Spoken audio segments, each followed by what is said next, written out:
Good day. Hello, hello. I am Joseph Cruz. Miguel Cortez. I'm Erica Del Mundo. And I am the most beautiful Gabriela Cruz in your presence. And we are students from Louisville. And today in episode 1, we will talk about Talking Point 2. Have you experienced catching values, attitudes, practices, and aspirations from media that are contrary to values, attitudes, practices, and aspirations that you cherish in your own social context? Each one of us will give our own opinion on this talking point, and then after, we will give our personal opinion to our classmates. For my opinion, Twitter has influenced me into oversharing some parts of my life. As a teenager, I would describe myself as low-key in social situations. I rarely overshare when I talk to people verbally because most of the time, I lack the social skills to do so. This personality changed when I created my Twitter account. I was influenced by the culture of Twitter, where you can share your feelings quickly with just a tap of a button. So, I started sharing what I thought, which were mostly random thoughts I had during the day. This form of mini blogging has grown onto me, but nowadays, I do it more frequently in my rant account rather than in my main account. Oh, that's right, Joseph. And adding up to that point is that growing up as a Catholic, we are introduced into two genders, and that is male and female. But as we grow up and expose ourselves to media, we find out that there are many different types of gender. Because of the media, such as Twitter, some people were influenced and understood what their gender really is.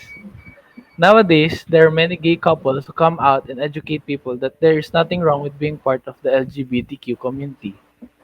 As for me, astrology is something that some of us use daily. It's become a thing now. However, before it became a trend, I used to read horoscopes and believe in them.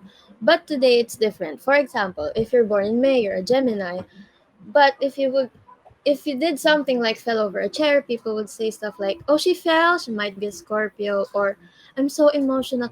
Maybe it's because Venus is moving closer to Mars," or "Oh, he impregnated someone, he might be a Sagittarius."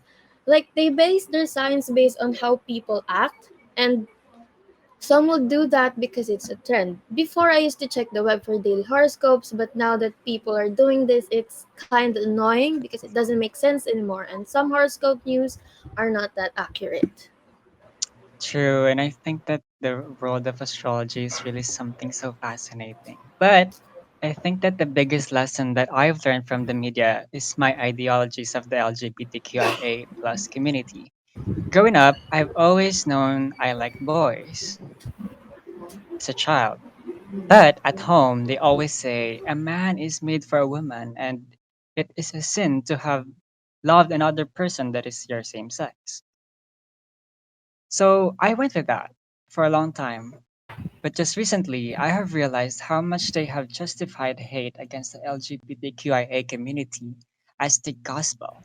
And with that, I've also learned to embrace my gender and my queerness through the people that I've known in the media, celebrities, personalities, or just normal people.